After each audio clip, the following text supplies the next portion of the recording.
right? You know, I mean, like, so I'm going to try and not like be in your grill the whole time here and just kind of use my inside voice and all that. So that'll be a stretch for me. We'll see how that goes.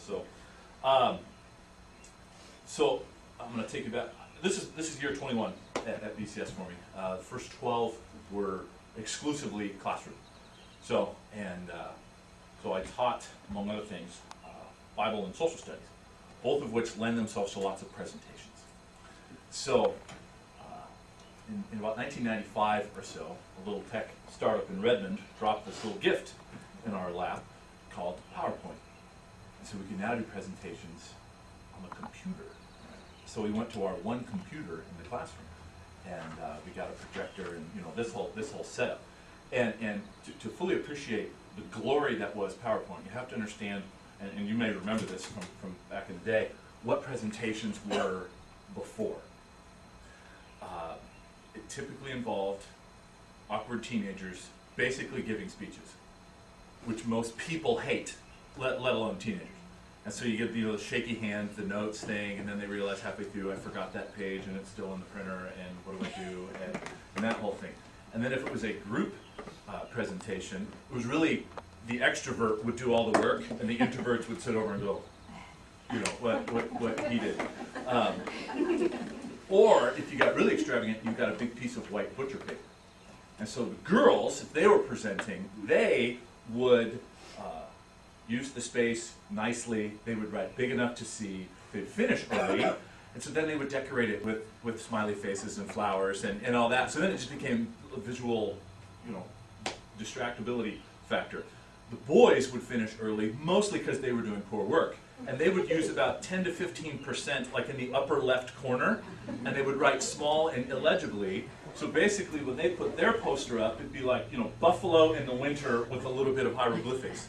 And then when it came time to present, they would basically just read what they wrote to you, which for the boys was problematic because they couldn't read their own handwriting. So you did a lot of, wait, what did you write? And they'd look, and then they would finish with the always lovely, so, yeah. And that was it. And then they would say, are there any questions? And the audience is just, yes, why was that so terrible? We got 2 weeks to prepare. Anyway, that was my question. So when we got PowerPoint, we were like, wait a minute.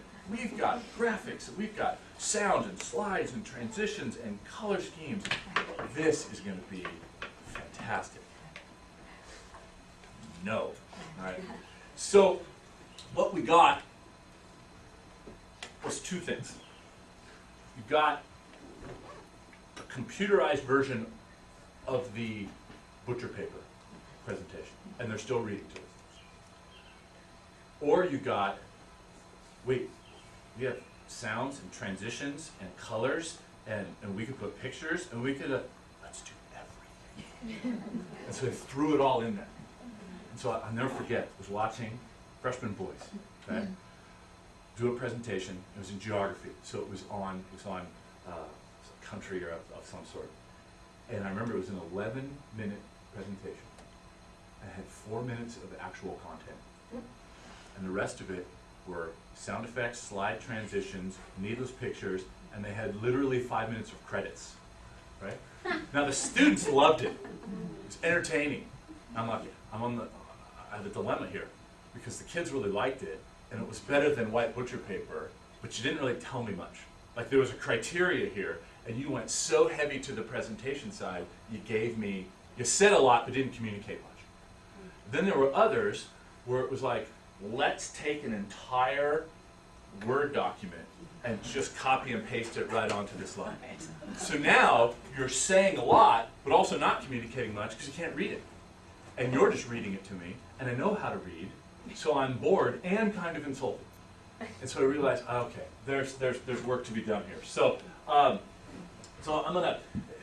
realized a few things here. Now, this is all sort of analogous to where I'm going, but if you've done any presenting, you know this. But it's not intuitive to a lot of people. And it's amazing how much this first one gets lost. What are you trying to say? What's the big idea? What's your point? Where are we going with this? Now, who's my audience? You got to think about, this isn't just for me. I'm the conduit. I'm the instrument. The audience matters most. So if they don't leave with something helpful, then I didn't do my job, even if I'm super entertaining. Okay? And then this big one, well, how am I going to do this? Because if you don't do what and who and put it into how, you get the thing like, hey, presentation-wise, that was fantastic. You didn't tell me anything. Or, you told me a lot, but I'm bored and frankly kind of like you less now because that was so terrible. So how do I do this? What do we do? I learned a few things about this. Would any of you like to read this? What's my issue? It's small font, but it's black and red, and that looks pretty, doesn't it? Okay, but you can't read it. So this is the first part of the Beatitudes, this Sermon on the Mount, which it says right on top there. Now, so this is what I would get. So let's say in a Bible class, I said I want you to do a presentation on the Sermon on the Mount. So they'd go to Bible. I don't know if they had Bible Gateway back then, mid-90s, but they'd find it, so they just throw it on there. Then they give this really pretty font. The problem with really pretty fonts is you can't really read it, especially if you've got 900 words on the page, right? So they're like, so we're going to talk about salt and light, which is right there, and so there's some salt because talks about salt, and then there's light because that's a lighthouse, and this was like said by Jesus. So yeah. Right? Now, how long did that take me to present that? 3 seconds. Yeah, but it only seemed like 8 minutes, right? I mean, I was like, nobody. Now, so if you could get a sense of this plus 25 other slides just like it for multiple presentations or multiple periods, those of us who are early PowerPoint adopters realize we have to have an intervention here. Because if this continues, I'm going to join the monastery. This is terrible, right? I can't do it. But this is what we got. Now, I spared you the sounds. You remember the 11-minute presentation with 4 minutes of content? They discovered that there's a transition where the letters will come in one at a time, each one with the machine gun sound. Now, to a 14-year-old boy, machine guns, I'm all in, right? So it was literally slide after slide of World War II. I mean, it was just on and on and on and on. And they had a lot of text. So we literally had to wait there for the text to come in.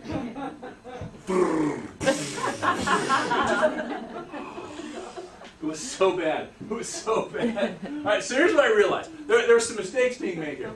So philosophically, the kids were thinking, if you'd ask them, so why did you choose to use that type of slide, that transition? Because it was awesome? Or just because it was there? I just picked one. That was it. Second one. When you make a PowerPoint presentation and you call it new slide, it gives you a default setting. The default setting is title on top and 3 bullet points. And if you don't know that there are other slides that you can use, that's what you go with. And if you want to use pictures, if you want to use video, if you want to use any of the other cool effects, you're jamming them into a slide that was made for text. And so you get these really awkward looking presentations. So they just used the default setting. They just kind of conformed to what Microsoft gave them. And they didn't really know that there was any other way to go. And then this was the big thing. My teaching partner at the time, Larry Royce, we said ad nauseum, don't put too many words on the slide. Make your text big enough to see. And remember, it's going to be shown over a projector, not on your monitor. So what did we see, slide after slide? Way too much text. We realized, well, I know I'm talking, I recognize the sound of my voice. So I know this is being communicated. Why am I still saying this? And so I sat down and I started to watch them make these presentations. So we just said, make sure that it's readable. Make sure it's clear that you can see it. Okay? So when you work at a computer, how far are your eyes away from a monitor? Like 1.5 feet? 2 feet? Can you see anything clearly at 2 feet? Yeah. So they could read everything. It looks really clear. Then you put it up on a big projector, and somebody 25 feet away from you has to see it. All of a sudden, now it's just R2. Okay, you're not really communicating anything. But I also realized that I was making some mistakes. I had differing goals. I was looking for an effective transfer of content. They're looking for make it cool, or just get it done. So we had different goals. The second one, I use nebulous language. So I say, like, don't put too many words on a slide. You know this, when you ask your kids to clean their room, your version of clean and their version of clean are two different things usually, right? But in your mind, it's crystal clear. I have a visual of what I want this to look like. And so you come up with high hopes, and then you open the door, and you're like, what has happened to my child? And why are they not better?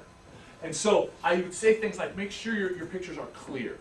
Because this is back in the day when pictures on the internet was kind of awesome, right? And so they would just go find the first picture they could use. And a lot of them were thumbnails. So they would take a thumbnail and then expand it to take up most of the slide, right? So it looks like, infrared military pictures at night. You can't make it out.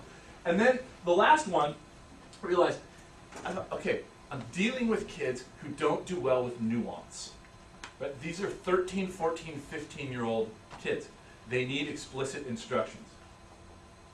They need to know clear, like, these are the boundaries. This is what I'm looking for. This is what I want this to look like. Or these are examples of what I want it to look like.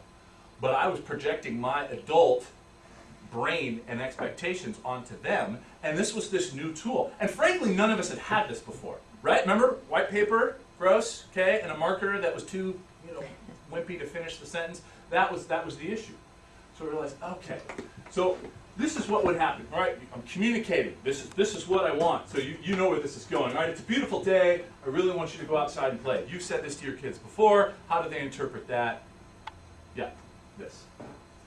Right? And there's all kinds of internet memes on this. So I realized, all right, I can't just keep saying the same thing over and over again. I have to change the way that I think. I have to understand a few things. So these were the big paradigm shifts for me as a teacher. Huge one. And I tell my wife this a lot because she teaches 6th grade computers here. You have to remember, it's not a PowerPoint presentation. You are the presentation. That's a major, major shift. Because if you get the idea of PowerPoint presentation, we'll dump everything on the PowerPoint, I'll read it to you, and do this a lot. That's a terrible presentation. The second one, PowerPoint is a tool, but it's not the entire toolbox. It's a great tool. I make PowerPoints like most people make Word documents. Because for what I do, everything tends to be presentation oriented. But it's a tool. Nobody wants to watch 45 minutes of slide after slide after slide after slide with boring narration. So it's a tool, but it's one of many. Use it as such. And then I realized as a teacher, teachers get so driven on content. There's content, but there's also, we're teaching a whole new set of skills here. Because PowerPoint made things possible that previously we had not had. We could show pictures now in a way that we'd never had. Before it was, here's my picture, would you please look at that and then pass it around? Which means I've done what now? I have built in a moving distraction in my audience. Then I have to ask, where did my picture go? Because somebody didn't realize they were supposed to pass it, right? And then they look at it and they're like, wait, what is this, right? And the whole thing just goes down the toilet. Now I can put it up here and I can control the flow of information. But these were new skills. This is unprecedented. It revolutionized what we could do. But it wasn't just enough to go, okay, the content is what's important, the presentation will be intuitive. The learners, the presentation is a whole nother layer now that has to be taught and modeled. So as a teacher, if I'm using PowerPoint, I better not be given machine guns and grainy pictures as I'm going through my PowerPoint. I need to model what it is. So I was learning as well. Because I look back on my early PowerPoints, whoa, there's a lot of words there. Now, not as much. You just learn. You get better as you go. And the reason why I bring this up, because I think this is where we are technologically. This is so new. So I'm going to go a little bit of history of kind of where we've been. Because today's kids, this is all normal. Now I'm 44, which means my frame of reference of kiddom, all right, are the 70s and then particularly the 80s and the teen years. All right? So that's my frame of reference. So I remember using computers. We just printed up papers on the dot matrix printer. Remember that? Yeah. Zip, zip, zip, zip, right? And then you'd get a little aggressive, tearing off the perforations, and you're like, oh, now I got to print it up again. Right? Zip, zip, zip. And it had the green monitor. You go, what other colors does it have? Well, there's off. All right, so there's black. All right, so that was it. But that was great. And then in college, I discovered you could play games on these computers. more specifically, you can play a game on these computers, because that was all there was. But in 1992, that was great. I didn't know there was internet until 1992. There was a guy on my floor. He was always in his room on his computer. What are you doing, you hermit? Right? Anyway, so I went to his room and had to make a phone call. And this is back when phones were plugged into the wall, right? Anyway, so I picked it up. Dude, something's wrong with your phone. And I hung it up. And he's like, no. Because I just cut off his modem connection. And he got all aggressive with me, and I was a shot putter. I was like 300 pounds. I was like, you might rethink your actions at this point, right? Totally oblivious to what was going on. But I think this is the idea of what we need to teach. So this idea of worship, we have to reclaim worship from the first part of a church service, right? Your church, you have a worship pastor. What do they do? Lead songs, right? Okay, well coiffed, nice shirt, play guitar. We're going to have a time of worship. You look up online, right? Worship music. It's okay. But when Jesus was asked right here, what's the greatest commandment? What did he say? Love the Lord your God with all your heart, soul, and your mind. What's the second commandment? Love your neighbor as yourself. So what's worship? Everything for the glory of God and the good of others. The beautiful part about that, fits everything. That fits everything. You cannot put that in a box. You try, but you can't. So that's the first platform. And the second one is stewardship. I love, for once in his life, Paul, in Romans 11:36, was succinct. And he says, for from him, and through him, and to him are all things. To God be the glory forever. Amen. And then we transition to, therefore, do not be conformed to this world, but be transformed by it. Right? So everybody else starts, every time therefore, what's the therefore? Therefore, that also means you got to read behind a little bit. So this idea of worship and stewardship is huge for kids in terms of technology. Because to them it's normal. Growing up with devices is normal. Ubiquitous use is normal. And to them, this is just the way the world is. And it hasn't always been that way. And I do think that a little bit of history is important. So I'll take you back into the Wayback Machine. I found this little nugget. All right. Look at Tim Krell, got a little Duck Dynasty going there on the beard. But I love it. Teachers Ken Olpert and Tim Krell tried the new computer in 1981. So I believe we have an Apple there. And we're trying to make it work, which was really a giant typewriter hooked up to a TV. That's really what it was at the time. But it could be in your desk, and there's great. Look at Olpert's in a suit, man. Wow, good stuff. Now, this is what was important to remember about technology. It was simpler then, because everything was big, couldn't put anything in your pocket, and it was usually single function. So, like, I played video games. Like I did these ColecoVision games, right?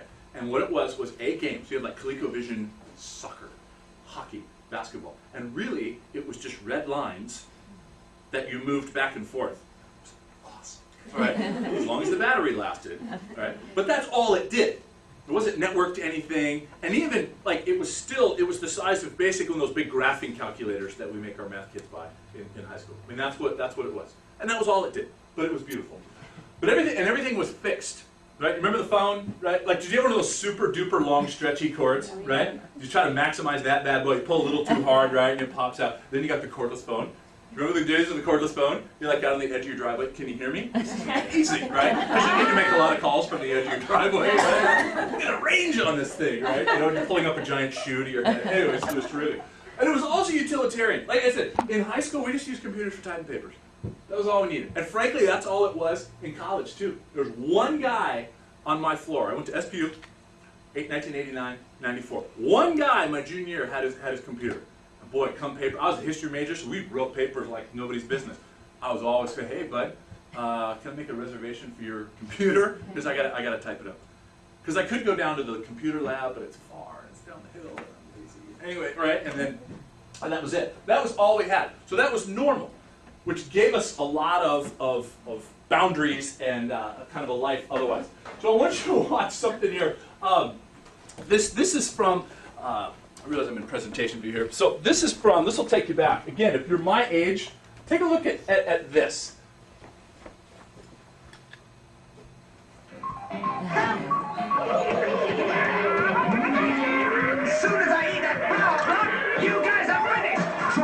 Atari Pac-Man into your Atari video computer system and you're playing the hottest game since Space Invaders, Atari Pac-Man. It's driving me crazy.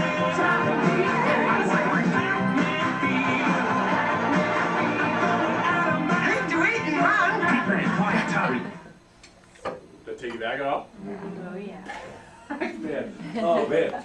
So, I mean, it's like when you have to explain your video games to your kids now, like, how dumb do we sound, right?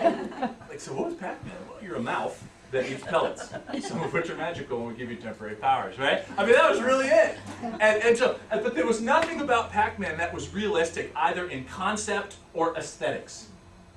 You seen video games today? Whole different ballgame. And those video games had an end. Somebody showed me early on the formula to Pac-Man. In other words, there was this one pattern you could go and the ghosts would never get you. It ruined the game for me. Because now I know it. So if I'm not going to use it, at some point, if I'm down to my last, okay, I'll use it. It ruined the game for me. Because the video game creator, that was it. It was a fixed system. They all were. Okay? They all were. Now, this one, holy cow, 1991. These are the college days. Incredible freedom that comes with using a cellular phone. I got all my guys working on it right now. And once you've experienced it, there's no turning back. Now, through this special TV offer, you can receive a Motorola flip phone. Oh, yeah, how many of you have the flip phone? Oh, right here. Now, everyone can That's my favorite right there. I'll come back to make a that. call anywhere.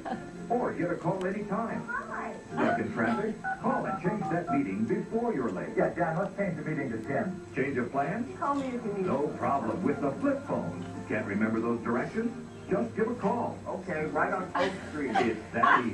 Got car trouble? I can't get my car to start. Can you come and help? Help is just a call away. Order today and take advantage of Cellular One's great service for just pennies a day. We'll even give you free evening calling and free weekend calling for 6 full months. So don't waste a beautiful day waiting for that call. Put it in your pocket or purse and make the most of your time.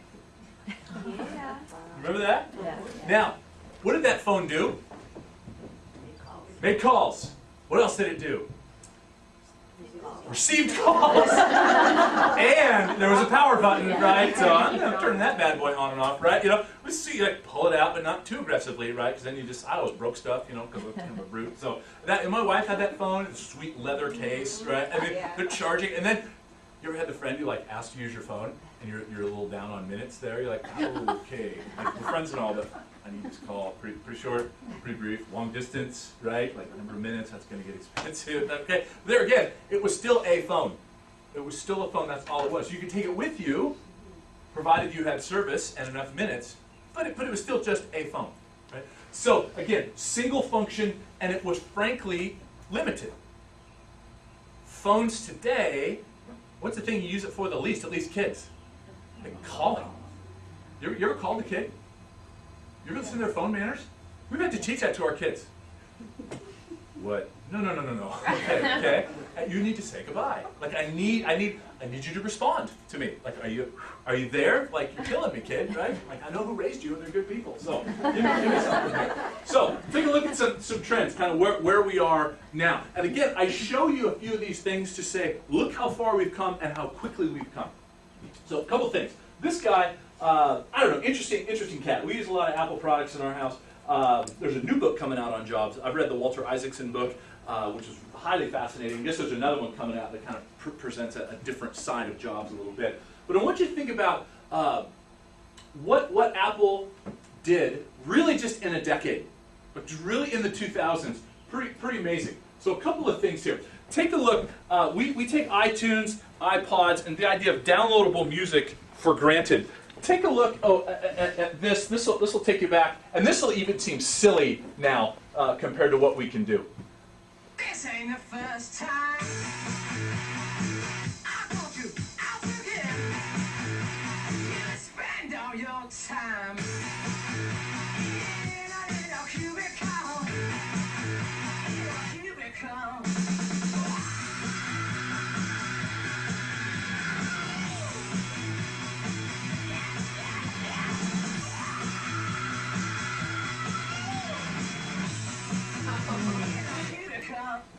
Now, again, 80s kid. which means we had tapes, we had cassettes. Remember those? Okay. Now, problem was, and it was the same thing on vinyl, if you're a 70s kid, you took what the artist gave you in the order that they gave it to you. And so like if you bought the tape for like that one song, you always hoped it was the first song on side A or the first song on side B. Don't give me this third song nonsense, because now I gotta fast forward. I'm always gonna go too far, so now I'm rewinding, too far, not far, right? Then you get a little aggressive and it gets caught in the rails, and now you're like trying to thread it back with a pencil and that whole thing, right? Okay? Or like a record, you have to like pick it up. Like I know archaeologists who do less work finding the track here on this, okay? iTunes comes along and says, buy the song. And just make your own playlist. Who cares what the artist wanted? You just get what you want. Just pay $1. And then Napster came along, and why would you pay? Right? And that whole thing, it should be free, all that nonsense. Now, here's an iPhone. This is the iPhone 4S with iCloud. Now, when you download a song on the go, it's there when you get home. Make a change on the way to work, and it's waiting when you get there. Bookmark a page on this, and it's ready on that. Now, the things you do on your phone are everywhere you want them, automatically. iCloud, on the most amazing iPhone yet. Okay, it's called the iPhone. What, did they show you anything about the phone? No, because calling we get. But the idea of it's everywhere you want it to be. Or everywhere you don't want it to be, but it's there anyway. There's a lot of power in that. And it fits in your pocket. So the age of the multifunction device, which really makes things complicated as a parent, right? So if you take your kid's phone away, it's like, well, I just took away 14 things, some of which help me. Now what do I do? All right, and there's a whole new level of stewardship, a whole new level of management, and a whole new level of why that has to be taught. And kids will connect being expert at something with being wise at something. And it's not a package deal. So they may be very adept at using it, but they have no idea of the bigger picture. And so what happens is, in a decade, we went from controlled, fixed, and basically single function to multifunction, linked, and wide. And incredibly powerful at a younger and younger age. Right? I mean, a 12 to 13-year-old kid is just starting to be able to think abstractly. Which is why, as parents, when you ask, so why did you do that? You're going to get a lot of,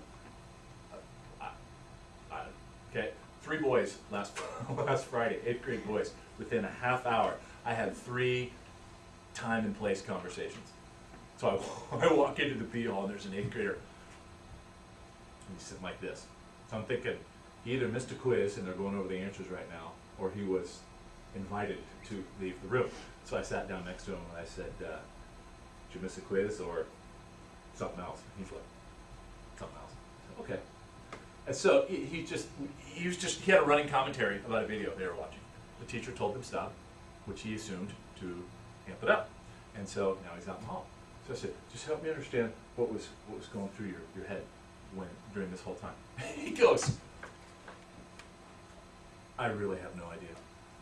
The exact same conversation, not the Sam Self-Trip, the exact same conversation, all right, 2 other times within 20 minutes. And all 3 boys were just like, I got nothing. I don't know. Okay, life is full of next times, so here we go. All right, not a bad kid, but don't do that. And that's that's half my job. But here's essentially what things changed. Now I want you to think about this from a biblical perspective. All of a sudden things became on demand. If you go through biblical history, so like when Noah was told to build the boat, and the time the actual boat was necessary for the water was a long time. So David was anointed king and then ran for his life for 10 years. At some point going, I saw this going differently. I mean, on and on it goes, right? The Apostle Paul, the thorn in his flesh, which we'll never know what it is. He asked 3 times for it to be taken away, and what did God say? Deal with it, but my grace is sufficient. That's a paraphrase, but you know, the idea of you just gotta wait. You just gotta wait. All of a sudden things became on demand. On demand's not a biblical idea. And this is a big one, customization. Things ought to be customizable to what I want right now in the way that I want it. Now, to an extent, I get it. That's okay. But as a worldview, that's a problem. Because it makes us the center of the world. You go back to Romans 11:36. For him, from him, through him are all things. I'm not him, so that's not me. But this becomes the default setting. And then this idea of ubiquity, always, everywhere. All of a sudden we have to have new time and place conversations with kids that we haven't had to have before. Because you and I had boundaries.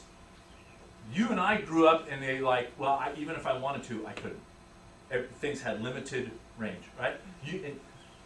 The idea of things being linked, right? I mean, you've been on YouTube. You know what the genius of YouTube is?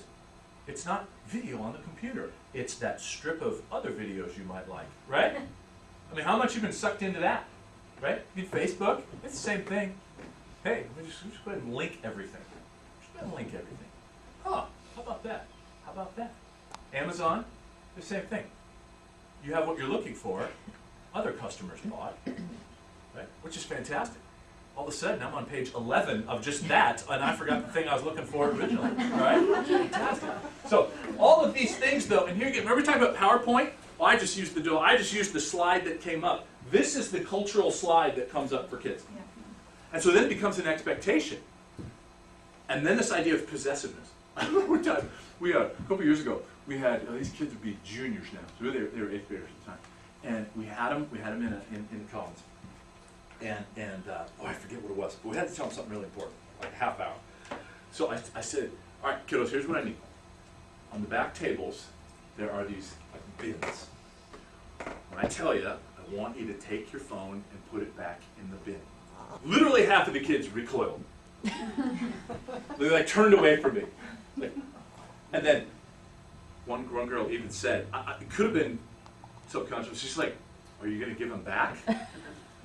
And this is where the snarky guy, no honey, I'm going to take your phone, because that works well for my job future. Yeah, I'm going to die just for a half hour. I just want you to put it in the bin. We're not going to sell it, we're not going to sit on it, we're not going to, I just need it back there. We'll give it back to you. Yeah.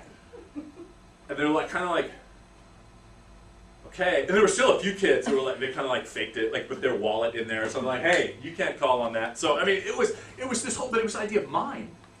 And you barbarian, how dare you suggest me not having it? What this means is no boundaries, no limits, and this is where identity issues kick in. As in, I am what my social life tells me I am, and there's no reprieve, there's no break from it. But if they're not told, hey, it didn't always used to be this way, and there are reasons, just because we're moving forward doesn't mean we're making progress. And that's a key distinction. So, I want you to watch a couple other things here. I'm gonna skip this. This one is you can look at it on YouTube. 60 Minutes to a special called The Data Brokers, and it was fascinating. It was 14 minutes of time well spent. And what they said was, every time you go online, you're being tracked and specifically profiled. And you've seen this, right? If you're on Facebook and you shopped on another site, so you're on Old Navy, or you're on Amazon, you're on the Gap, right? And then you hop on over to Facebook, and they're like, hey, you know what you might like, and there's a Gap ad.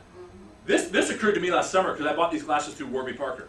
So I was on the Warby Parker website, went on my Facebook page, and there's Warby Parker ads everywhere going, you know what you might like? I'm like, yeah, I might like it because I was just there 5 seconds ago.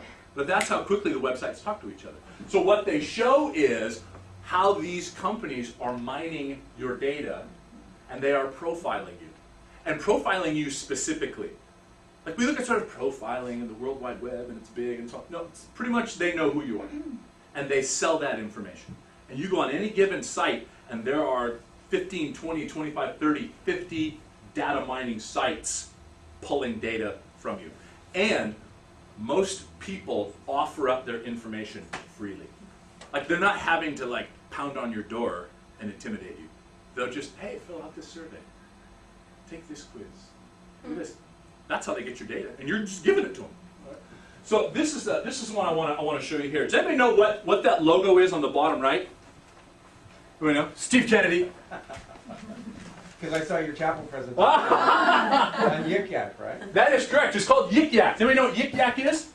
Okay. You know what Snapchat is? Okay. Snapchat's bad news. Because the idea of Snapchat still is, but you can send something, and then you will set how long the person can look at it, and then it will what? Disappear. Except what have we learned about Snapchat? Doesn't disappear. It's harvested for a server. Okay, on a server. And a lot of people, and you know, there's all kinds of ideas, you know, screenshots, I mean, there's just all kinds of ways around it. But it was this idea of you can do what you want. Now put that in the hands of a teenager, they're going to be like, awesome, right? It's a much more dangerous version of machine gun sounds as my text comes onto the PowerPoint. And so Yik Yak, right, it's a social site, but it is basically governed by these two things. There should be a G there, and I don't know why there isn't. All right, so yeah, I'm making up new words. Check this out. Get this idea of anonymity, and anything goes. That's the default setting. And kids will oftentimes assume the best in themselves, right? Like, I know some use it for that, but I won't. So like my girls, so we don't allow Snapchat in my house. And my girls have asked me, so just, if you don't know, so I have a 15-year-old, a 13-year-old, and then a 10-year-old. And they're all about ready to have a birthday, so almost 16, 14, 11. And the girls have asked for Snapchat for a while, and every time I say no. And their big thing is, they're like, Dad, we won't use it that way. And I said, I get it. And I agree. But remember, it's a two-way street. You're going to get stuff coming in. And some stuff, once you see it, you can't unsee it. And I said, and you don't need it. There are other ways to communicate that can accomplish the same thing, minus a lot of those hassles. So here comes Yik Yak. And the Yik Yak logo, it's a yak. Right? You ever seen the Snapchat logo? Which became the primary sexting app used for the solicitation of child pornography. What's the logo? Basically a little Pac-Man ghost with his tongue sticking out. Cute. Like a 5-year-old would look at that and go, how sweet. Not as much. But see, we have to teach kids, okay, here's the default setting, but think about the idea of anonymity. Everything in Scripture, we are ambassadors for Christ. Every thought is taken captive to Christ. The motives by which we operate. We are called to be the aroma of Christ. Anonymity, by and large, not really helpful. Kind of defeats that purpose. Anything goes. In terms of boundaries, everything for the glory of God and good of others. I don't know if anything goes. And then the whole thing, and this is a major trend, no accountability. It disappears. You can do it anonymously. You can, right? You can choose. That's why kids went off of Facebook and onto Twitter, because Facebook, it's you. Twitter, you can use an anonymous gibberish handle. And so, or you have two accounts. You have your public account. Kids do this on Instagram. I have my public account, which my parents can see, so the parents can go, I'm friends with my kid on Instagram, and then they have a secondary account, which is where the problems start. It's just really, it's just the whole idea of this anonymity and secrecy and so on. It's just, we've got to drive into our kids this idea of there are reasons why this probably isn't a good idea. And none of us are as strong as we think we are. Right? Because kids tend to overemphasize their sense of self-discipline. This is another big trend, and then we'll get to some, so what do we do about this? All of these things, all these logos, I mean, it's just dizzying, right? Each one of these apps, so you got a couple here. So you got Pinterest, you got Facebook, YouTube, Tumblr, Twitter.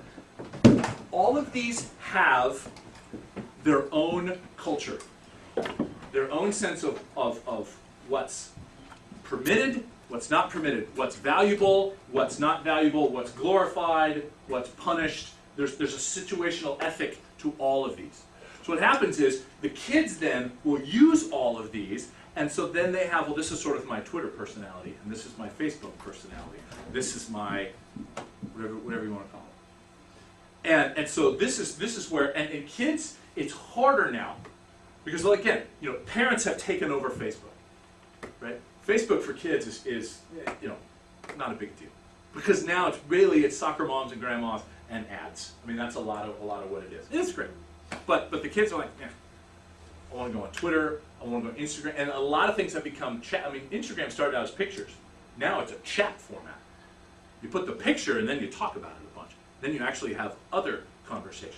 And it comes up and comes up and comes up, and so it becomes this constant, right? But there's a certain set of ethics with Instagram. There's a certain set of ethics with Facebook. There's a certain set of ethics with, and by ethics, I just mean there's sets of right and wrong.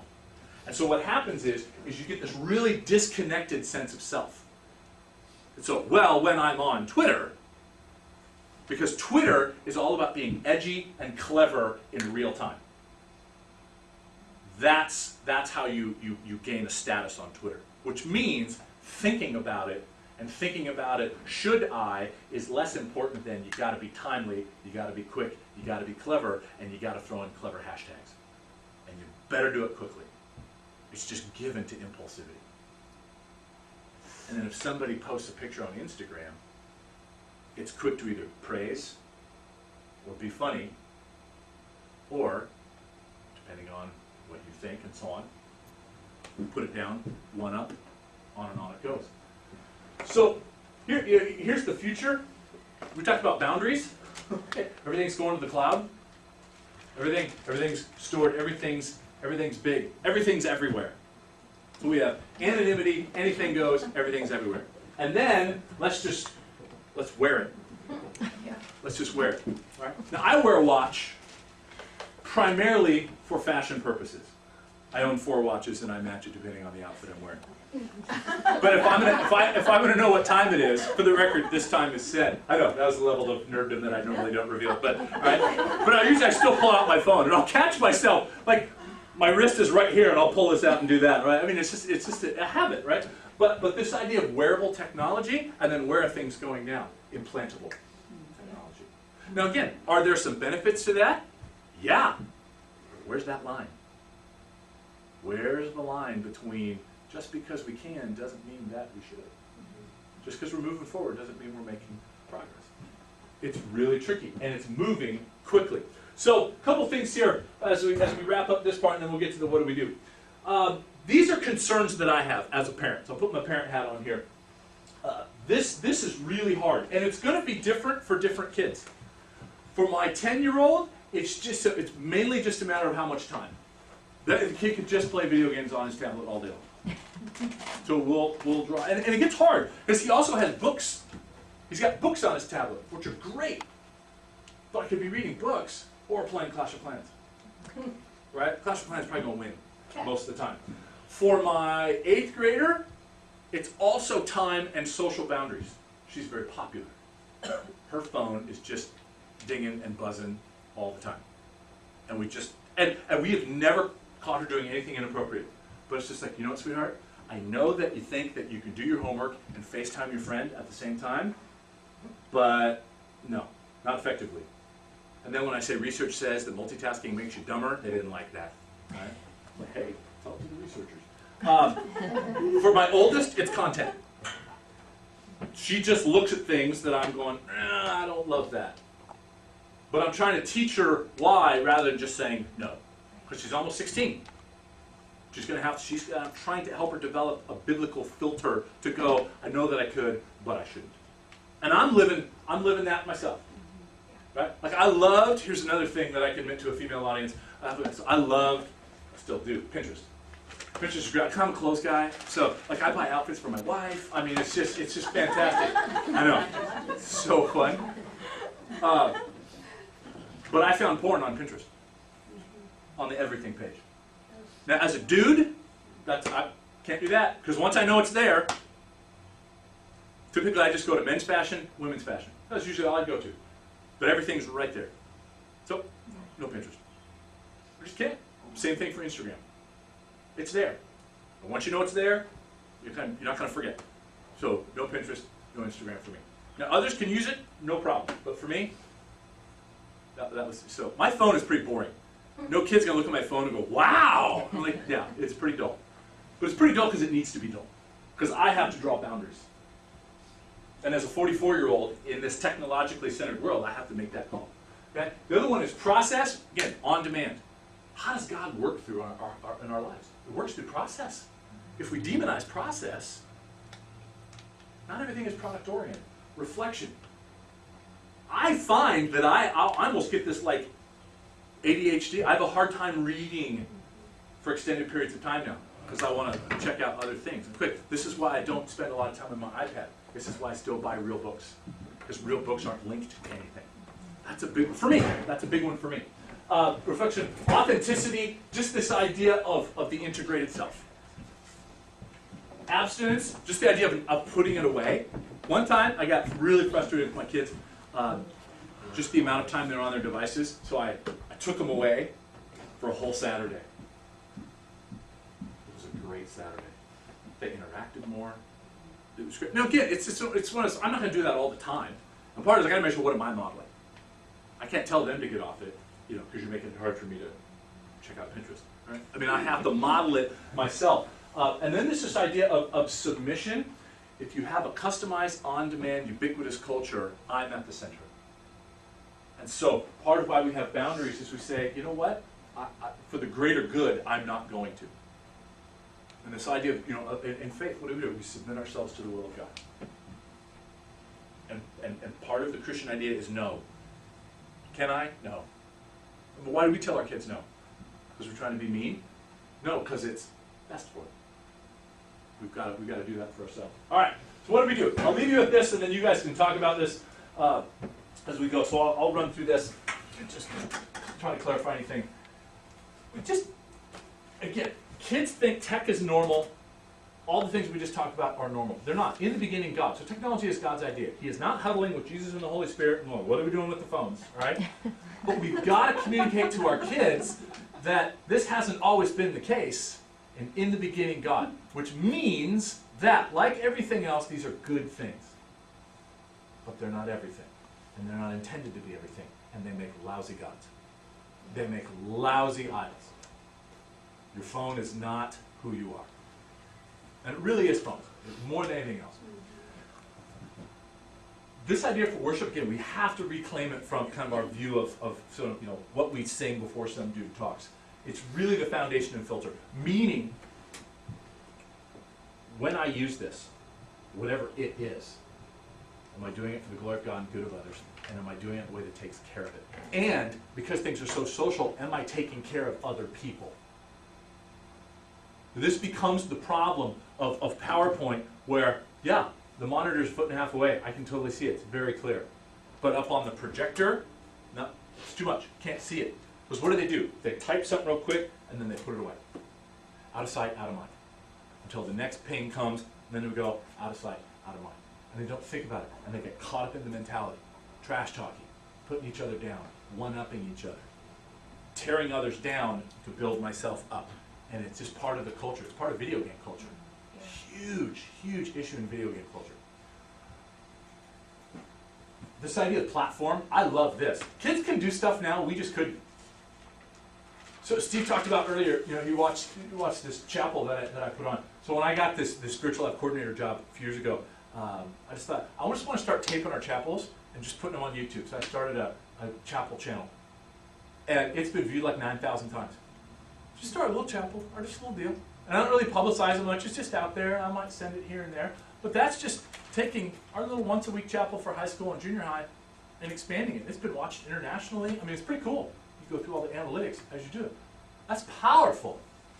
But we also know examples of people who misused it, and that reach messed them up or hurt others. So we have to teach this idea of platform. This is a good thing, but use it well and use it responsibly. Boundaries are big. Holy smokes, boundaries are just getting blown out. And we let cultural default settings define our boundaries. And as Christians, we've got to be thinkers. We've got to be proactive about this. The kids you need to have that conversation. And the great thing I love about platform, lens, and boundaries is that they're positive conversations. We can't just be don't. This is one of my early mistakes with PowerPoint. I teach your kids, don't put too many words on the screen. Don't use pictures that are too grainy. Don't use too many slides. Don't use too many effects. Don't use it. Instead saying, what are you trying to communicate? Who is your audience? And how can you communicate these things in a way that is bringing glory to God and good to others? Time and place. You just have to have boundaries. They just have to. And we have to have boundaries too. If we don't model it, right? Hardest thing for me about being a parent is not being a hypocrite. Well, that's one of them. They're like 100. But that's definitely the Mount Rushmore of issues that I struggle with. Just not being a hypocrite. So modeling this idea of time and place. And deliberate use. This, oh my goodness, if I could put a star on this one and machine gun sounds and arrows, I would. All right? Deliberate use of apps. Just because it's there doesn't mean you need it. Just because everybody else is using it, and everybody might be 10 people. It's just everybody your kid cares about. So help them define their audience, but just say, I will tell kids, I told kids in chapel, here's why I don't use Instagram. I'm not anti-Instagram, but Instagram for me became problematic. I don't use Pinterest for this reason. Okay? I got off Facebook primarily, now I just use it for school stuff. The same with Twitter. There's too much time. I was bringing my iPad home on weekends, and that was taking away dad time. Precious time. So I don't bring my iPad home anymore. Doesn't mean the iPad's bad. It just means here's what I need. Here's what's appropriate. Use to think on purpose. Just because it's there, just because you can, doesn't mean that you should. Oh, this is a big one. Managing easy temptations. Right? One of the most important things to do if your kid has a smartphone, disable all these push notifications. So I get phones confiscated at school. And so now I just check them out. And I'll have the phone sitting on my desk, and they have to come find me at the end of school, and they're like, hey, Mr. Molson, right? And they feel sheepish. Anyway, and I just watch their phones buzz and ping all day. And I'm like, I'm just curious. You know what they are? Instagram video game notifications. Some texts, some tweets. It's just coming up all day. Needless, they don't need it. They don't need it. And it's just goofy stuff. Clash of Clans 782 has just ransacked your village. You know what he doesn't need? Notification of that in math. And yet there it is. So part of it is you go and you disable push notifications. You disable things that are going to pop up and be needless distractions. It's just boom, boom, boom all the time. Same as sounds, all this kind of stuff. It's just like PowerPoint. Less is more, less is more. But you got to remember this, and this is a big one. Your kids, my kids, have one major fear of being left out of the conversation. This is why junior high kids want a Facebook. They just want to say like, so I'm on Facebook the other day, or somebody says, did you see on Facebook? They can join in the conversation. They don't have anything to say, they just want to be in the conversation. So one of the things we come in, and we'll kind of smash them for this, and that, and the other thing, and they go, well, why do they want it? Most of the time it's because they want to belong. And this is a means of belonging. They want to play the game because their buddies are playing the game. They might not even like it. They want to listen to this song, they want to be on Spotify, they want to be on Instagram because that's just where the action is. A lot of Instagrams that come up for my daughter are simply text conversations. There's no picture. You put out a picture. She had a birthday party yesterday. She posted some pictures. Off it comes. And it's okay because there's a time and place for that. But at night I got to say, put your phone away, dear, because you got to do this, this, and that. And never buy into the idea of like, hold on, just one more. Yeah, right. Okay. And then finally, wrap things up. Tell them they don't have to have everything. It's okay to refrain. It's just that digital discipline. And it's actually very, very freeing. And then model it. That's just so big. We just have to model all this. We can't expect our kids to do what it is that we're not doing. Finally, this is a big one. We can't throw the kids under the you kids and your phones, because who makes the phones? Adults. Right? Who makes Instagram? Adults. Who makes all the porn that we sit here and do? Adults. Who profits from all this? Adults. And like me, I can't get mad at my kids for using devices because as the gatekeeper to my house, I let them in. I've approved them. We have like a dozen. I've approved them all. I can be like, you kids and your device. Right? So I'm trying to model what it is that I want them to do. And then operating from an integrated self, you don't have a Twitter personality. You don't have an Instagram personality. You don't have a video game personality. You are an ambassador for Christ in what you do. Let that come out in what you do and how you do it as you go through. And then finally, this Connecticut State Legislature. We do this. This is what we don't want to be. So you can see this cat right here, right, making this impassioned speech, which he has prepared for. We've got ESPN.com, solitaire, that's ESPN.com, and that's email. And yet, if you were to look at them, they're like, boy, they're really focused. They're really thinking. Yeah, this guy's thinking, so if I move the 7 here, that'll make it go right on and on and on. So all that to say, think about these things, talk about these things, model these things, and we're all in it together. It's new, and we're trying to figure it out too. And we can't go back to the 80s and go, you know, it was simpler in my day, because that day is gone, all right? Left for your yearbooks and scrapbooks. Oh, anyway, all right, I went over time. Sorry about that. Thanks, everybody. Thank you.